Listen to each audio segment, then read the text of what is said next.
Meanwhile, Manchester United fans have plenty of reasons to be grumpy at the moment. We mentioned this yesterday. They've lost 9 of their opening 20 Premier League games. That's the most since 1989. They've scored 22 goals. That's the fewest by Manchester United in the Premier League at this stage ever. 21 losses in all competitions. That's the most since 1972. And their loss against Forest yesterday is the first since 1994.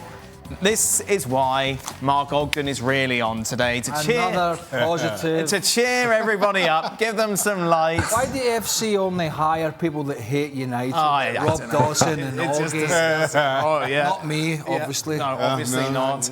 Mark, what would you like to say that's new that maybe we haven't heard before after what you saw yesterday? Well, listen, you only ever have to be on when they lose, so that's all the time. That's why I'm always on the show.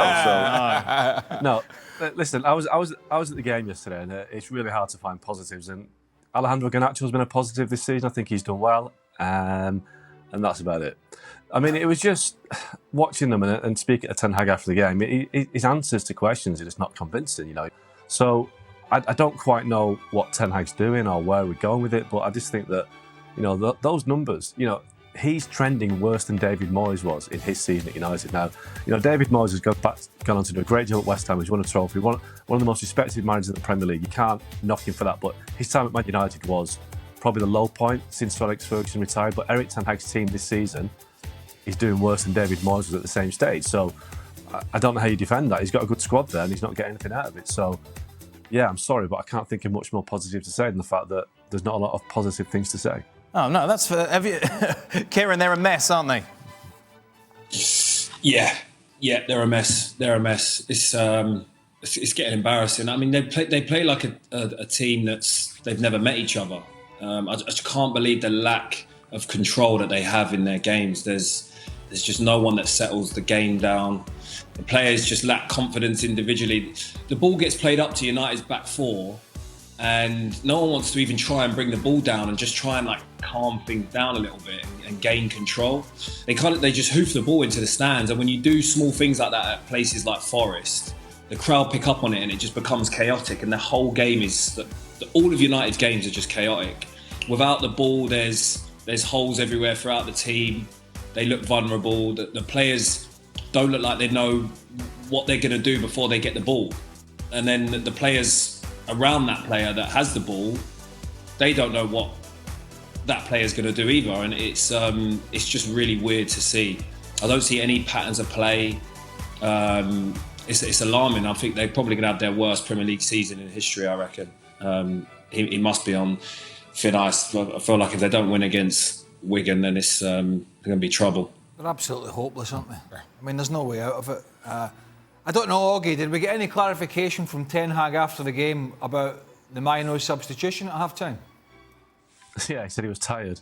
He said he's played too many games in a week, so that was the justification. But he's 19 years old; he should be able to play, I'd imagine, 3 games in a week. So, you know, the one thing that really struck me last night was the lack of togetherness. So there was an incident in the second half where Morgan Gibbs-White he basically went through Scott McTominay and then got up and did the same thing to Johnny Evans, and the players just accepted it. There was no sense of United players going after Morgan Gibbs-White, pushing and shoving him and ganging up on him like teams that have got a togetherness do.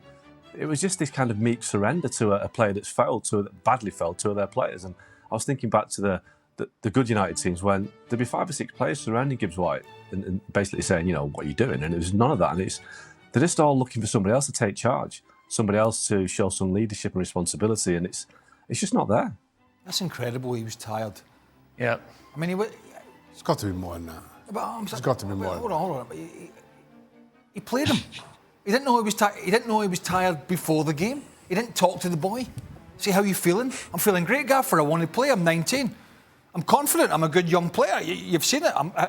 You talked to him, right? It took you 45 minutes at Nottingham Forest. It's not Man United, Liverpool. It's not end to end, right? It's not that big pressure cooker atmosphere. It was a good atmosphere, but you know, it's a game they should dominate. But I think more, as well as results, and I think Kieran mentioned it, and you know I've mentioned this before, when you're getting dominated by the teams that they are, home and away, it's time for an exit. It's time for a different strategy. And I think now that this investment is coming in, and I know Augie's talked about who's going to make decisions. Somebody's going to have to make decisions. And whether we like it or not, yes, if you can get rid of a bunch of these players in one hit and get them in a big truck and get them out and say, you've gone, you're never going to play for United again, that would be ideal. But it's going to have to start at the top. Right. And it's going to have to start with the manager. Unfortunately, that's just the way the cookie crumbles in this business. You know, players have long contracts, they stay, they have a value, they have a transfer value. Managers, it's about paying them off, and you know, we know United were paying salaries, and they might still be paying salaries for some managers that they've already sacked, but that's where they are, and I think they will have to start. And this new investment, they will have to start with the manager and make a statement. The argument has always been there's not another manager out there who will get a tune out of these players, and I almost as a defence for Ten Hag, but more and more in each passing week and each passing press conference, you start to feel, well, we should try somebody else. You know, at what point? And to the substitution of Manu, I do not believe he was tired or substituted because he was tired any more than I believe Ten Hag when he said he was leaving out Varane for tactical reasons. That just makes absolutely no sense to me. A couple of days ago, we sat here and praised Manchester United for who they were against Aston Villa, how they use their wide players, are playing to their strengths.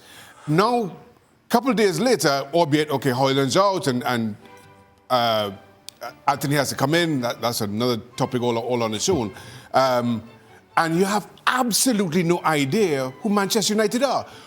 In just the same way we were talking about Spurs and their identity, what is Manchester United's? I have absolutely no idea what Ten Hag is trying to do. So while you may want to defend him and say, well, nobody can get a tune out of this team, they have no identity. The excuses he offers are just not at all plausible. Players he's signed have regressed. Antony, Amrabat is a player I thought would come in and do an outstanding job. Anything but.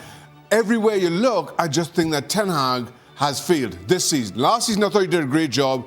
This season, it has left me with a real head scratcher as to what value he, as a manager, is bringing. But his rhetoric has been like this, and Augie touched on his rhetoric's not making sense, but it hasn't made sense since match day one. Wolves at home. Yep. Made no sense then. After that game, when they were outplayed and they got these huge decisions that went the way, and he waffled on about how they were the correct decisions when even United fans were going, oh, we got away with that one. Look, without harping on about other managers, if you only look at two clubs that are up there, and Tottenham and Aston Villa, and say,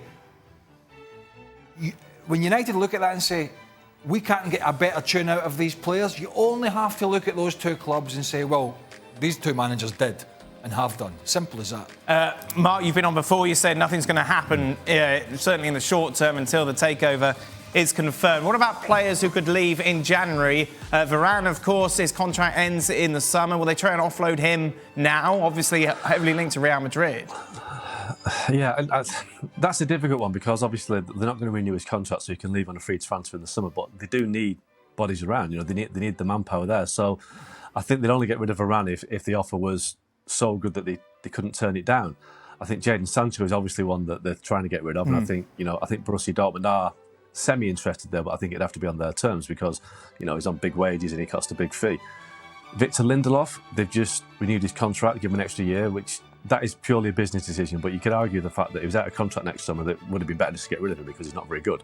But they've given an extra year's contract to hope that somebody will buy him. But I think that is a kind of a false economy because if they can't sell him in the summer, they've got another year wages of Victor Lindelof to settle. So, you could go through the squad. There's so many players they could get rid of, but they do need people in the squad. So I think it's going to be a fairly quiet window. I mean, who would sign Anthony Martial? But he can go. He's got 6 months left of his contract. But again, who's going to take him? So they haven't really got a lot of people who you would regard as saleable assets. They've just got a lot of dead wood that they're trying to get rid of. But other clubs aren't stupid. They're going to either wait till they're free agents or they're just not going to touch them because they're on such big wages. But just to the point of the manager, Dan, we're talking about Ten Hag, things are changing now because we have seen that Dave Brailsford, who's the director of sport for Ineos, has been at the last 2 games.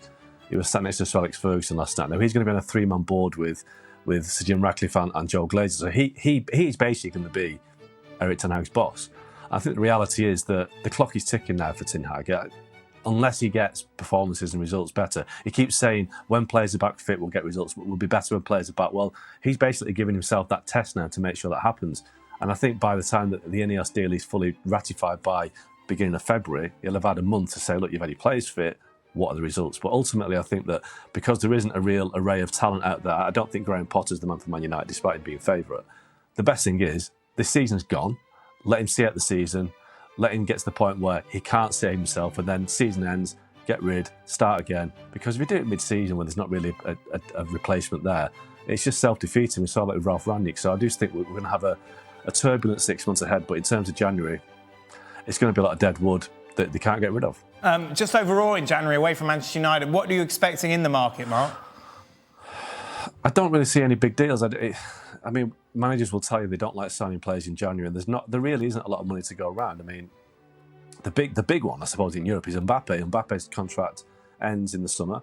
Real Madrid are desperate to get him. Do they wait until the end of the season when he'll be a free agent, or do they worry that he might end up being tempted by the Premier League and all the money that's there in the summer when, you know, the Premier League prize money gets paid out? But I don't see Mbappe going in January. I don't see any major deals happening. I think Ivan Toney's the one, but that depends on whether Brentford look at the equation and think, if we let Ivan Toney go, do we stay up? And that's 50-50 right now because Mbeumo's injured. So I think it might be a quiet January, but there'll be a lot of low-level deals. But the bad deals are the ones that are done in the last week of the window, the last day of the window. And